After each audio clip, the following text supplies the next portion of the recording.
Baik, Assalamualaikum warahmatullahi wabarakatuh. Di sini kami dari kelompok eh, 4 akan menjelaskan mengenai proposal manajemen perubahan untuk memenuhi mata kuliah kepemimpinan. Kami mengambil judul Transformasi Pengelolaan Limbah Makanan atau Sampah Basah di Kantin Politeknik Negeri Batam dengan Magot BSF menuju kampus Politeknik Negeri Batam ramah lingkungan.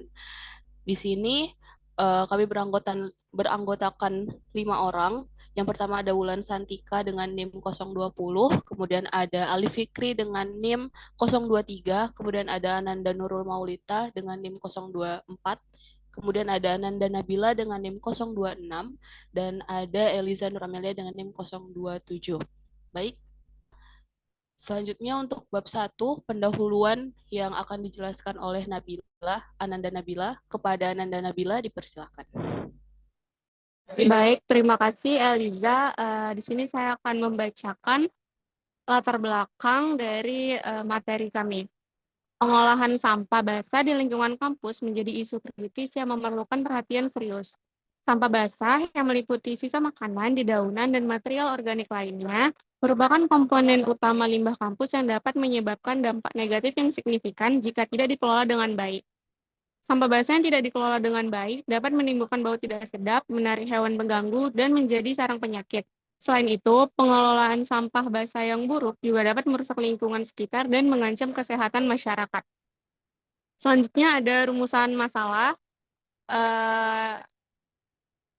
Yang pertama adalah bagaimana kondisi pengelolaan sampah basah di lingkungan kampus saat ini. Selanjutnya, bagaimana implementasi budidaya maggot dalam pengelolaan sampah basah di lingkungan kampus dapat membantu mengatasi permasalahan yang muncul. Selanjutnya, bagaimana cara memastikan bahwa praktik budidaya maggot dalam pengelolaan sampah basah dapat berjalan secara berkelanjutan dan memberikan manfaat yang optimal bagi lingkungan kampus. Terakhir, ada bagaimana efektivitas dan efisiensi dari proses budidaya maggot dalam menghasilkan produk yang bermanfaat seperti pupuk organik dan pakan ternak. Selanjutnya ada tujuan dan manfaat. Tujuan dari proposal ini adalah untuk menerapkan budidaya maggot sebagai solusi pengelolaan sampah basah di lingkungan kampus.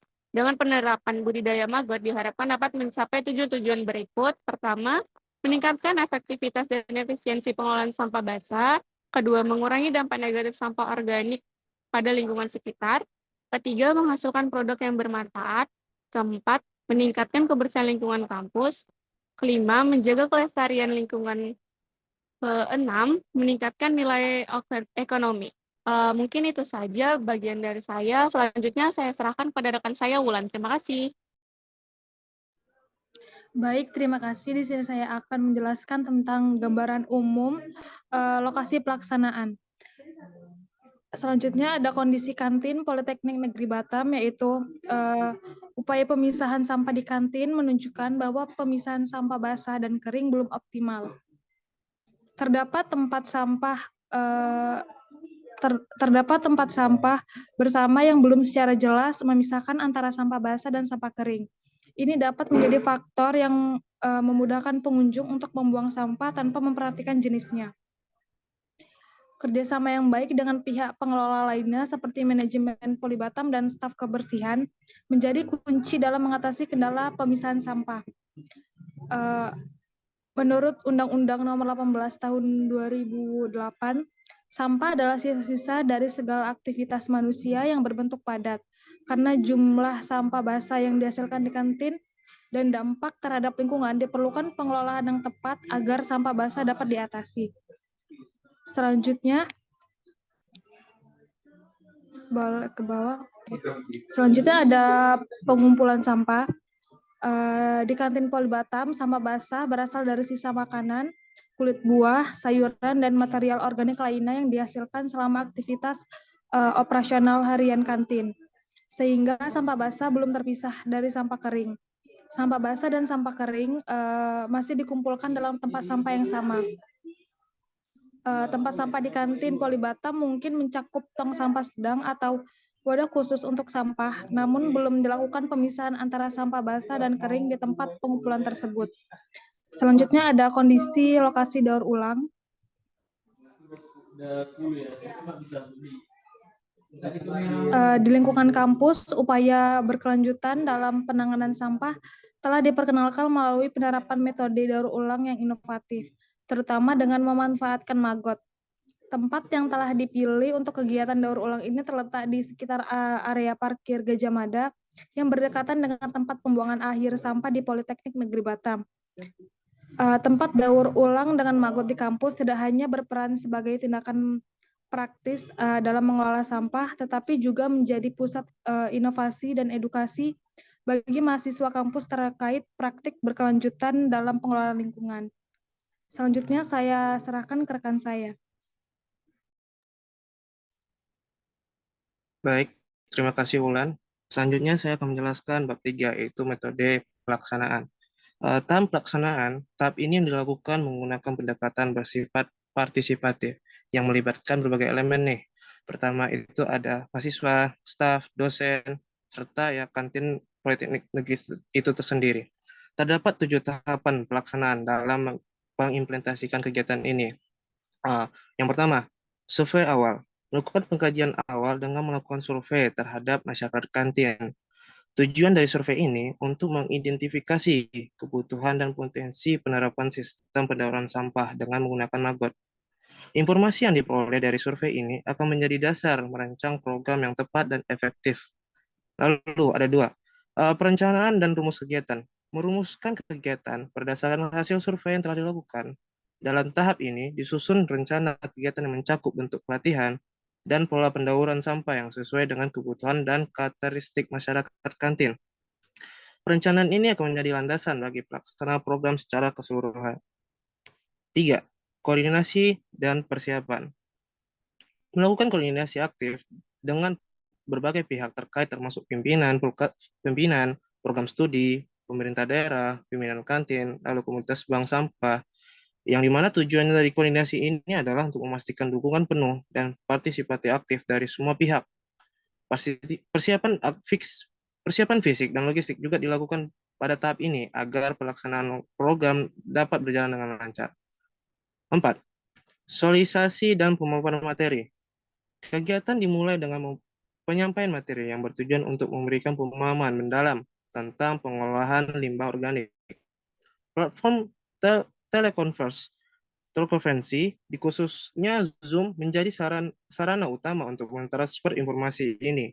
Materi yang diajarkan dalam Zoom tersebut adalah pengolahan sampah organik sebagai bahan untuk maggot BSV, baru praktik budaya maggot BSF menggunakan sampah organik sebagai pakan, lalu ketiga itu tahapan pasca budidaya maggot BSF, lalu yang terakhir itu analisis usaha dalam pengolahan sampah organik melalui budaya maggot. Lalu 5, 6 dan 7 akan dijelaskan oleh Eliza. Untuk Eliza dipersilakan.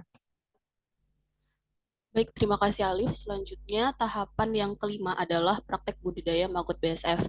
Di sini, tahapan pertama adalah persiapan alat dan bahan untuk budidaya maggot.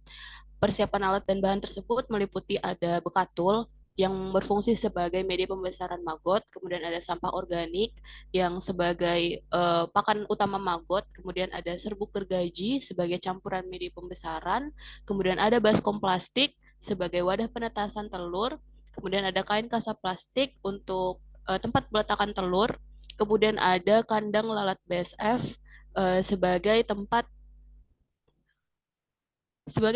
perkembangbiakan dari lalat tersebut. Kemudian ada atraktan yang merupakan bahan organik yang difermentasikan dengan tujuan untuk menarik betina lalat BSF agar meletakkan telur di sekitarnya. Kemudian tahapan yang kedua adalah pemilahan sampah organik yang dilakukan oleh seluruh anggota akademika di Politeknik Negeri Batam. Kemudian tahapan yang ketiga membuat atraktan. Kemudian tahapan yang keempat pembuatan media penetasan telur BSF. Kemudian tahapan kelima pembuatan media pembesaran maggot. Kemudian tahapan yang keenam yaitu membuat kandang lalat BSF. Nah, kemudian dari tahapan-tahapan tersebut setelah melalui tahapan-tahapan tersebut dilakukan pendampingan dan edukasi.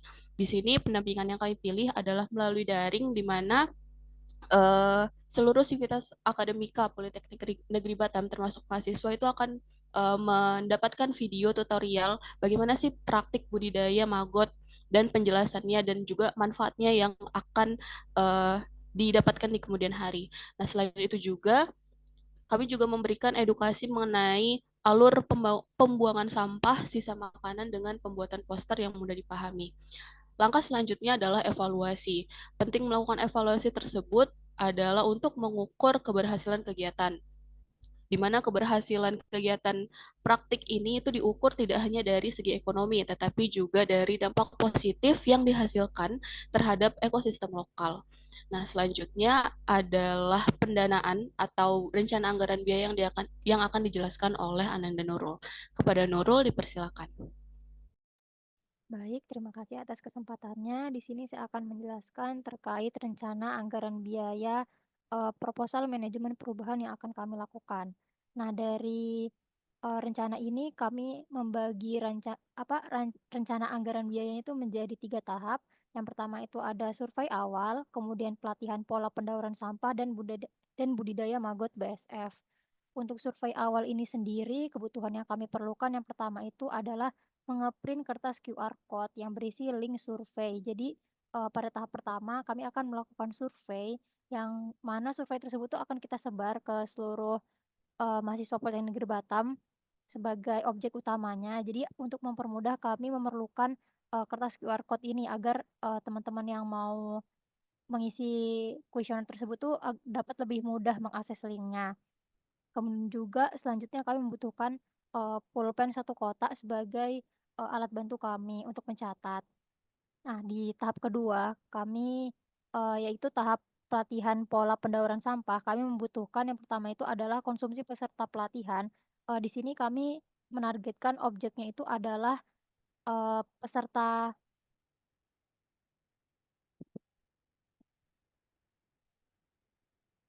Di sini kami menargetkan objeknya itu adalah pemilik kantin yang mana kalau di Poli Batam ini sendiri kantinnya kan kalau misalnya yang ada di gedung utama tuh kalau nggak salah ada sekitar 7, kemudian juga kalau yang di RTF itu sekitar ada 4 atau 5 ya. Kalau misalnya dikira-kira sekitar 12 kantin, yang mana kalau misalnya kita perhitungkan dari 12 kantin ini sendiri, kita anggap saja satu kantin itu perwakilannya 2 orang, kan berarti kemungkinan besar itu ada sekitar 24 orang, ditambah dengan eh, perwakilan dari mahasiswa setiap jurusan ya. Kalau misalnya kita perhitungkan kok kira-kira sekitar 50 peserta. Kita anggarkan konsumsi 1 kotanya 13.000 yang mana anggaran ini memakan dana sekitar 650.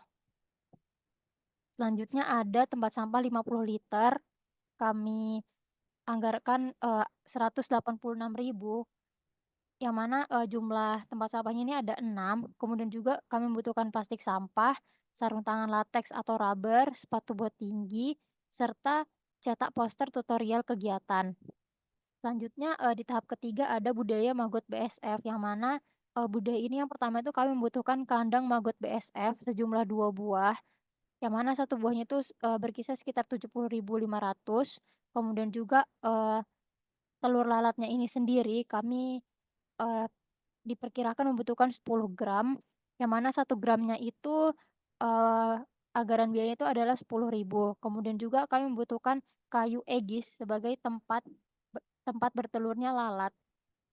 Selanjutnya juga yang keempat itu kami akan membeli langsung paket budidaya maggot full set, yang mana paket ini tuh berisi trap pencegah maggot agar tidak kabur. Kemudian itu ada telur migrasi, maaf, maksud saya jalur migrasi, kemudian toples panen, tiang penyangga, saringan maggot, dan saringan kasgot. Saringan kasgot ini maksudnya kayak sebagai limbah bekas makannya si maggot ini sendiri dan sekop. Yang mana satu paketnya ini dia seharga 375.000. Selanjutnya yang terakhir adalah yang kami butuhkan itu serbuk kayu hewan untuk menyerap kelembapan di kandang ini sendiri. Kami membutuhkannya 4 buah, yang mana satu buahnya itu berkisar sekitar 11.000. Kalau misalnya 4 berarti 44.000. Total keseluruhan anggarannya ini yang kami butuhkan sekitar 3.660.000. Baik, cukup sekian penjelasan dari saya kembalikan kepada moderator. Baik, terima kasih Ananda Nurul. Selanjutnya adalah daftar pustaka. Ini merupakan daftar pustaka dari proposal yang sudah kami buat. Baik, terima kasih teman-teman. Mungkin sekian presentasi dari kelompok 4 untuk untuk memenuhi tugas mata kuliah manajemen kualitas, yaitu membuat proposal manajemen perubahan. Demikian presentasi dari kami. Kurang lebihnya kami mohon maaf. Wassalamualaikum warahmatullahi wabarakatuh. Assalamualaikum warahmatullahi wabarakatuh.